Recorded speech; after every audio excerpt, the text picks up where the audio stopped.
skupin interesov glede uporabe in upravljanja vojaške infrastrukture na območju občine Postojna. Delo te skupine in do sedaj dosežene dogovore boste uvodoma predstavila se strani Ministrstva za obrambo državni sekretar, magister Miloš Bizjak in svetnik občine Postojna, gospod Goran Blaško, pač se strani občine Postojna. V nadaljevanju pa bodo na vprašanje odgovarjali tudi drugi člani koordinacijske skupine, med njimi so tukaj brigadir David Humar iz Slovenske vojske, gospod Karmen Pahor in gospod Peter Umek kot predstavnika občine Postojna. Pa bi zdaj kar predal besedo najprej državnemu sekretarju Bizjaku, da predstavi delo. Spoštovani predstavniki medijev, dober dan in dobrodošli tu na osrednjem vadišču Slovenske vojske na Počku. Naj se vam najprej lepo zahvalim, ker ste se odzvali našemu povabilu. Veseli me, da smo tu na Počku na osrednjem vadišču Slovenske vojske napredovali in se začeli pogovarjati. Upam, da so najtežji trenutki v odnosih med Ministrstvom za obrambo in občino Postojna za nami. Današnji dogodek je pa dokaz, da med nami poteka dialog in da se z obojestransko pripravljenostjo da normalno komunicirati. Pogovarjamo se odkrito in smo naravnani k iskanju rešitev.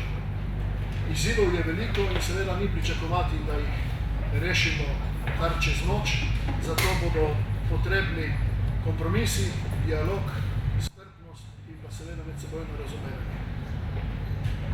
Kljub samo moram povedati, da je ključna naloga Slovenske vojske in miru usposabljanja. In osrednje vadišče Slovenske vojske tu na Počku je osrednje vadišče in seveda to so dejstva, mimo katerih ne moremo. Namreč le pripravljena in usposobljena vojska lahko upravlja svojo funkcijo v skladu z zakonom in seveda po pričakovanju državljanov. Namreč le usposobljena vojska in le pripravljena vojska lahko dosega zadovoljivo bojno pripravljenost in je tudi odzivna v sistemu zaščite in reševanja. Zato je to vadišče za Slovensko vojsko strateškega pomena, saj je edino strelišče, ki zagotavlja ustrezno raven strelske usposobljenosti pripadnikov Slovenske vojske. Žal, to vadišče leži v neposredni bližini mesta Postojna in rajon ciljev je oddaljen le 5 km od centra Postojne. Vemo, da smo moteči, vendar vemo tudi, da se moramo usposabljati, kajti brez usposabljanja vojska ne more delovati. Zato so vse naše aktivnosti v zadnjem času naravnane k temu, da bi se lokalnemu prebivalstvu, ki meji na naše vadišče, čim bolj približali. Seveda v teh težkih časih delimo breme krize tudi v Slovenski vojski enako kot drugi subjekti in enako kot državljani.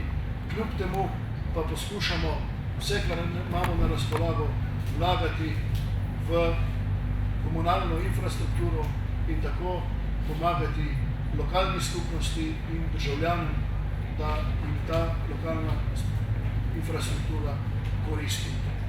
Naj povem, da smo samo v letu 2012 vložili 200 000 evrov, potem v 2013 75 000 evrov, v letošnjem letu pa načrtujemo vlagati znesek v višini 150 000 evrov. Naši vložki grejo tudi za namene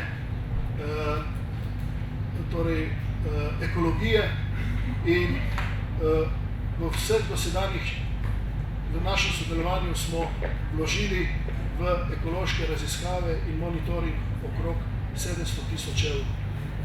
Če pa povzamem celotno finančno konstrukcijo in da vključimo tudi nepremičnine, ki so bile prenešene na občino Postojna, pa lahko govorimo, da je Ministrstvo za obrambo do sedaj nekako vložilo v to lokalno skupnost okrog 3 milijone 700 tisoč evrov in sicer velik del v nepremičninah, ki niso direktno povezani z dogovorom, ki ga imamo z občino Postojna, približno 1 600 000 pa na podlagi dogovora, ki je z občino Postojna. Naredili smo tudi nekaj raziskav in ugotovili, da je en del Vadišča Poček tudi ekološko degradirano območje. Namreč en del je onesnažen s svincem, ne kot posledica vadbe Slovenske vojske, ampak prejšnje jugoslovanske armade. Zaradi tega smo pristopili tudi k pogozdovanju in k sanaciji tega zemljišča. Seveda so za nas je podpora lokalne skupnosti in prebivalcev bistvenega pomena. Zato nam je tudi v izrednem interesu, da ohranjamo dobre odnose in da te odnose krepimo. Zato smo šli tudi nasproti lokalnemu prebivalstvu s tem, da smo prilagodili nekatere termine posameznih vaj.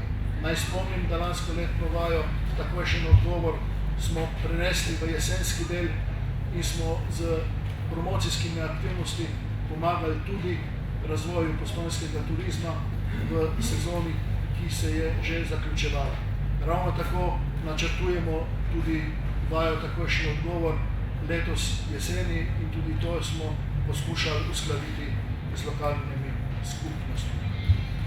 Seveda, zaradi čim manjšega dejavnosti na Počku in razbremenitve skušamo nekatere vaje združevati. Tako združujemo vaje tudi z drugimi državami, nekatere zelo odmevne tudi z Združenimi državami Amerike in seveda te države cenijo našo pripravljenost in nam bodo tudi pomagale urejati infrastrukturo na samem Počku. Tako da se bo že začelo v letošnjem letu prenova tako imenovanih štal v vilah z pomočjo ameriške države. Dobili bomo 193 oziroma investicija zamenjava oken in nekaterega pohištva bo znašala $190,000. Zelo smo ponosni, da smo uspeli doseči dogovor tudi z Lovsko zvezo Slovenije in skušamo najti rešitev za premestitev krmne njive izven vadbišča. Ravno tako z Planinsko zvezo Slovenije skušamo dobiti drugo traso te planinske poti, da bi šla izven vadbišča Slovenske vojske. In vse naši napori grejo tudi v zmanjšanje našega delovanja na vadbišču. Tako da praktično razbremenimo z vsemi aktivnostmi, ki niso prav nujno potrebne. Tako da ne načrtujemo velikih usposabljanj čez vikende, tudi nočno streljanje v poletnem času je omejeno na minimuma. Za streljanje z velikih kalibrov, tudi opustili smo streljanje z velikih kalibrih in seveda to usposabljanje izvajamo zaradi tega v drugih državah. Kolikor se da, izvajamo vsa usposabljanja, ki ne vsebujejo bojnega streljanja tudi v drugih predelih Slovenije. Sicer z instrumentom poklica zemljišč, to pomeni, da pokličemo zemljišča, tudi poslišimo, da poklic zemljišč, to pomeni najem zemljišč in v času vaje tam izvajamo aktivnosti in se z lastniki tudi dogovorimo. Najpomembnejše, kar je naša skupina do sedaj naredila v tem polletnem obdobju, je seveda izboljšanje obveščanja zainteresirane javnosti. Dodelali smo sistem obveščanja, tako da bomo prenovili internetno stran. Seveda javnost bomo obveščali z oglasnimi tablami tako na vstopnih poteh, kakor tudi po oglasnih tablah krajevnih skupnosti. Pošiljali bomo klasično pošto na naslove zainteresiranih mejašev. Vsak, ki je zainteresiran, bomo pošiljali pošto, s katero ga bomo seznanjali z letnimi, mesečnimi in tedenskimi aktivnostmi na vadišču Poček. Tedenski vsak mejaš oziroma vsak zainteresiran prebivalec občine Postojna bo lahko v petek točno vedel, kaj se bo naslednji teden dogajalo na vadišču Poček in seveda tudi, katere cone bodo obremenjene z našimi aktivnostmi. V času vaj bomo tudi formirali brezplačno telefonsko številko, tako da mislim, da je zdaj informiranje urejeno na taki ravni, da pripomb ne bi smelo biti več. V jeseni bomo izpeljali monitoring, objavili bomo razpis za izvedbo monitoringa, kjer so vključeni seveda tudi predstavniki občine Postojna. Naj na koncu še povem, da se pogovarjamo tudi z Zavodom za gozdove, tako da bi naše aktivnosti prilagodili takemu režimu, da bi čim več sprostili javorniško in trnsko pot in pa pot proti Mašunu. Veseli smo tudi, da smo se z letališčem, postojnskim letališčem dogovorili o zapori zračnega prostora in da ni več toliko pripomb, kot jih je bilo v preteklosti. Skratka, če strnem misli, z delom komisije in z našimi kolegi iz Postojne smo zadovoljni, vidimo napredke in računamo, da bi konec leta te napredke tudi predstavili in mislim, da bo nekaj že za videti. Hvala lepa. Predamo sekretarju Mr. Bizek, ko se da besedo predal še gospodu Blašku, da poda še on oceno dela koordinacijske skupine v zadnjih pogledu. Izvolite, gospod Blašku. Hvala. Najprej bi pozdravil vse prisotne, predstavnike medijev in ostale. Jaz bi mogoče v začetku najprej predstavil, kako smo zadevo postavili v okviru občine Postojna, tako da je tudi, da bomo lažje razumeli, da dejansko funkcioniramo širše, kot smo prej. Za začetek bi tudi jaz pohvalil ta dialog, ki smo ga uspeli vzpostaviti. Bom rekel, zdaj nekaj časa, tisti, ki ste spremljali, bom rekel, preteklih nekaj let, je zadeva rapidno upadala, nažalost, vsaj kar v smislu dialoga in na to smo tudi opozarjali že prej, ampak bom rekel, zdaj so se stvari vseeno začele premikati v drugo smer. Jasno, vsi se moramo zavedati tega, da to ni stvar, katera poteka nekaj let, oziroma da jih lahko rešimo v mesecu, dveh, treh, ampak da bo potrebno nekaj dlje časa. Vsekakor smo pa pripravljeni na to delo. Kot rečeno, malo bi predstavil, kako smo si zamislili v občini Postojna, kako smo zadevo tudi postavili. Poleg koordinacijske skupine, ki jo predstavljamo trije tukaj, smo postavili tudi posvetovalno telo oziroma posvetovalno skupino. Glede na to, da v preteklosti mogoče se je pogovarjalo z posamezniki iz zainteresiranih javnosti, vendar nič konkretnega in nič organiziranega. Zato smo se odločili, da povabimo v širšo skupino ljudi, se pravi iz okolja.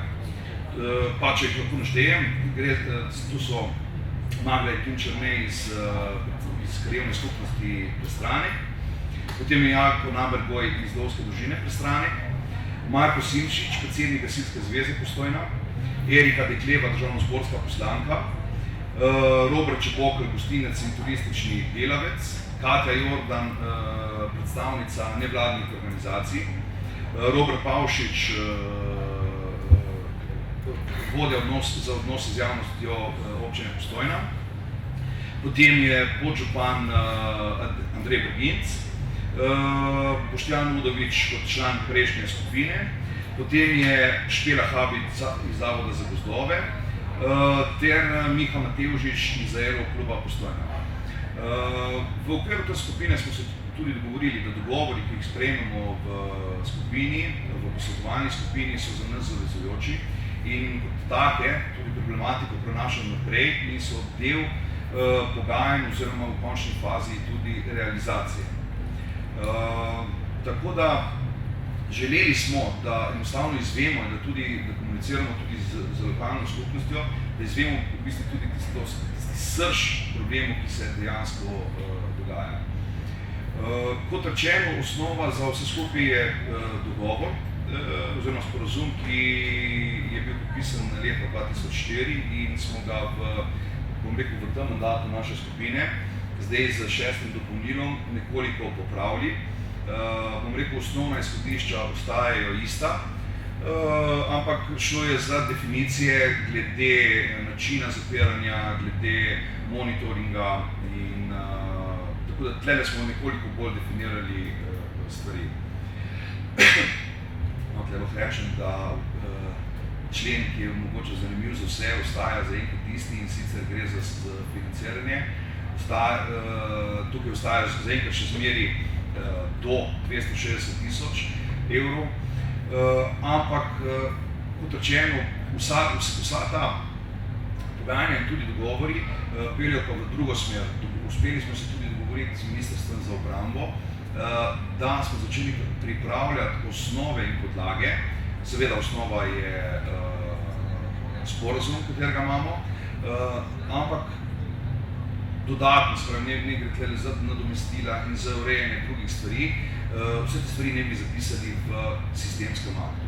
Kakšna oblika sistemskega akta bo, zaenkrat še ni predvideno, seveda možni so tukaj recimo uredba, kot v primeru Krškega ali pa zakon, in osnova seveda je tukaj tudi DPN, OSVAT, se pravi državni prostorski načrt. Kot rečeno, za nas osnova in prioriteta je bilo vsekakor rešitev oziroma reševanje problemov direktno z uporabniki oziroma z ljudmi. Kot vemo, ker tlele, bom rekel, vse ne gre za kjera stvar ima večjo težo, recimo ima ekologija, ima vsekakor pa ni občina tista, ki bi imela, ampak tlele so ljudje, ki so bili, recimo, oziroma so prizadeti v smislu uporabe lastnih zemljišč ob zapiranju točkah in tako naprej. Dejstvo je, da v tem obdobju, recimo ena večjih stvari, ki smo jo uspeli dogovoriti, ki je trenutno v fazi razvoja in do septembra bo tudi realizirane, je obveščanje in način zapiranja, se pravi consko zapiranje, da so ljudje točno obveščeni, kateri deli kočka se zapirajo, vrbišča se zapirajo in da lahko maksimalno tudi uporabljajo svoje zemljišča. Vemo, da v 2 leti nazaj je žled naredil precej škode in da je trenutno poteka dosti intenzivno čiščenje gozdov na celotnem področju in da so mogoče trenutno tudi ljudje bistveno bolj dojemljivi in občutljivi za te zadeve, za nekatere to pomeni tudi primarno pa sekundaren gospodarski in finančni doprinos, tako da te stvari je treba definitivno urejati. No, kot rečeno, vse te stvari so pa tudi naprej, so pogoji, na katerem bodo stvari definirane v sistemskem aktu. Jaz upam, da bomo zadeve čim prej tudi dorekli.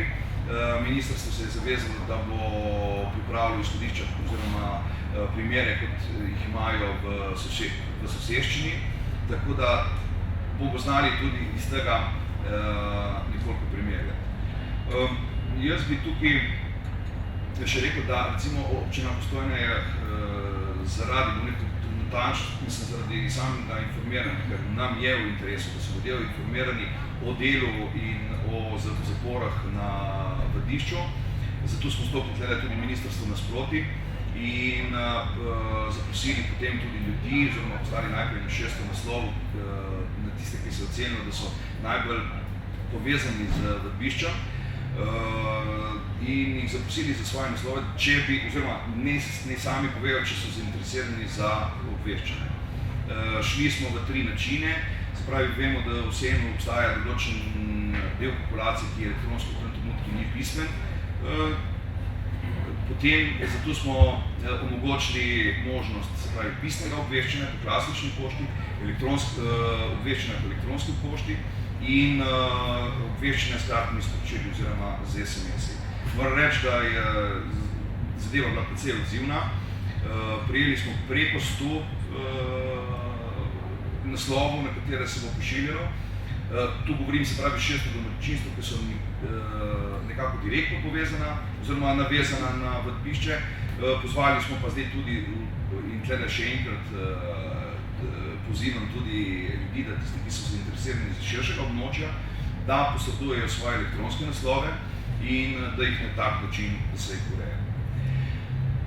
Jaz bi počasi to zadevo zaključil tudi na tak način, da dejstvo je, da občina Postojna in tudi mi smo zavezani k referendumu iz leta 2000, ki predvideva zapiranje vadišča, vendar v vmesnem času, in tu je tudi naš ultimativen cilj, vendar je treba v vmesnem času iskati kompromise in najti način sobivanja. In tega se mi tudi dobro zavedamo. Vsekakor prioriteta za nas so ljudje, se pravi, kot prej rečeno, z načinom, ne bo tlede zaradi samega zapiranja in uporabe svojih lastnih zemljišč. Po drugi strani pa tudi zato, da imamo neko normalno komunikacijo, da zadeva, da se informacije pretakajo tako med občino, med ministrstvom za upravo in kot rečeno najbolj pomembno do ljudi. Mogoče za zadnji bi pa dal besedo tele še kolegici Karmen, da pa predstavi tisti del, kateri je pa po mojem pa največje težo, to je pa ekološki vidik in mislim, da v tem dogovoru oziroma tudi v teh pogovorih, ki smo imeli zdaj, da je to ena zadeva, katero smo premaknili tudi dosti dlje. Tu bo Karmen predstavila, kako smo si pravzaprav to zamislili, kako se zadeva realizira. Toliko za enkrat. Hvala lepa, gospod Vaško. Lep pozdrav tudi v mojem imenu. Jaz bi tudi poudarila, da občinski del te koordinacijske skupine izhaja iz zavezujočih stališč naših občank in občanov, tako iz referenduma leta 2000, kjer smo skoraj 70% se izrekli za zaprtje tega poligona, kakor tudi tistih 17.000 podpisov o sprejemu državnega prostorskega načrta proti ohranjanju vadišča. Tako da končni cilj, ki ga zastopamo, je zaprtje in upamo, da bo to tudi v tem sistemskem aktu končno nekoč določeno. V prehodnem obdobju pa poskušamo z res korektnim sodelovanjem Ministrstva za obrambo v zadnjem času čim bolj omejiti škodljive aktivnosti za okolje na tem poligonu in se približati na tak način občankam in občanom, da so te aktivnosti čim manj moteče. Z samo uredbo o državnem prostorskem načrtu Osvald je predvideno stalno monitoriranje na področju zraka, tal, hrupa, vode, narave in biotske raznovrstnosti ter gozda. Ne moram reči, da do sedaj ni bilo nič narejenega na področju spremljanja učinkov na okolje na tem vadišču. Bilo je kar nekaj raziskav, ki so pokazale določene škodljive učinke tako prejšnjih, kakor tudi sedanjih aktivnosti. Te raziskave so tudi prosto dostopne in si jih lahko pogledate in vidite, kje so tisti vidiki, ki so najbolj obremenjujoči za okolje. Vendar pa bo z uredbo predvideno sistemsko monitoriranje, se pravi določeni časovni načrti monitoriranja in vsebina monitoriranja. Prvi korak k temu sistemskemu monitoriranju je bil program obratovalnega monitoringa podzemnih vod za Osvald, ki ga na podlagi razpisa, ki ga je objavilo Ministrstvo za obrambo, izdeluje podjetje Eriko d.o.o. Ker je tukaj zelo pomembno specifično področje, kraško področje, kjer poteka monitoring vod na nekoliko drugačen način, kakor v ostalem področju zaradi specifike Krasa, je zelo pomembno, da je v pripravo teh strokovnih izhodišč za program obratovalnega monitoringa podzemnih vod za OSVAD vključen tudi Inštitut za varovanje Krasa, ki je na tem področju že izvajal raziskave voda, točno pozna, kam vode odtekajo, kako je potrebno monitorirati, kdaj je potrebno monitorirati in pripravlja strokovne osnove, ki bodo vključene v ta program.